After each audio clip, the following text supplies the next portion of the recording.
they were targeting the most vulnerable in society, and it really ticked me off. And that brought me down this rabbit hole of the interplay between powerful corporate concerns like the pharmaceutical industry and government. And they're indistinguishable at some point, some contact points. So the SEC is the Securities and Exchange Commission. Their mandate is to police securities markets, but they don't do that. They're an incredibly corrupt organization. There are many government organizations. The SEC, in my opinion, is the most corrupt because that's where all the money's at. Okay. So lawyers who go to work at the SEC can get their bona fides there. They can leave after a couple of years. They can go to Madison Avenue law firms, white shoe law firms. They're making $10, $12 million a year. And really what they're doing is they're selling access.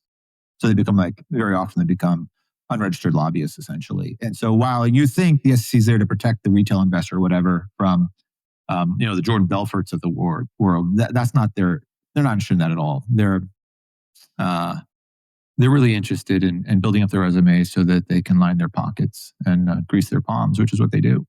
There's probably some good ones as well in the SEC, a few honest ones. I haven't met any of them yet. And they very much so have gone with the spirit of the times. I can tell you right now, the SEC is an organization that is openly opposed to the teachings of the Christian church.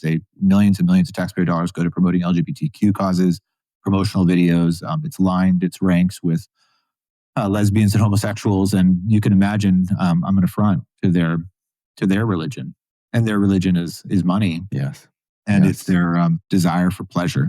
In their worldview, that somehow that lifestyle is the best lifestyle. So there was many things going on many levels, and some very powerful people were involved when I exposed that fraud.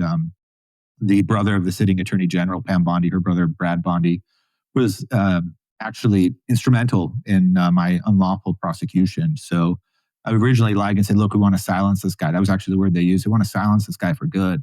And they hired one of the largest multinational law firms in the world, went to the SEC, and they're like, well, you didn't say anything wrong. He didn't do anything wrong.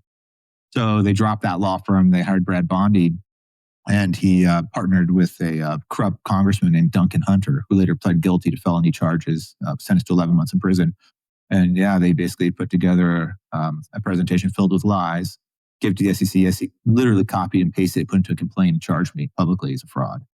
And it was quite an extraordinary story. I always marvel that it's been covered in the global financial media for a decade. And I'm always surprised that it's had so little coverage in the Orthodox circles.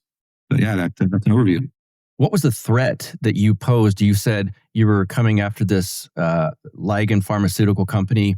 And what were you doing? Why did you get noticed? Where it's like the little game where they've got to hit your head down with the hammer. Whack-a-mole? Yeah. Where did you? Yeah. Well, I think Plato said there's no one more hated than he who speaks the truth, right?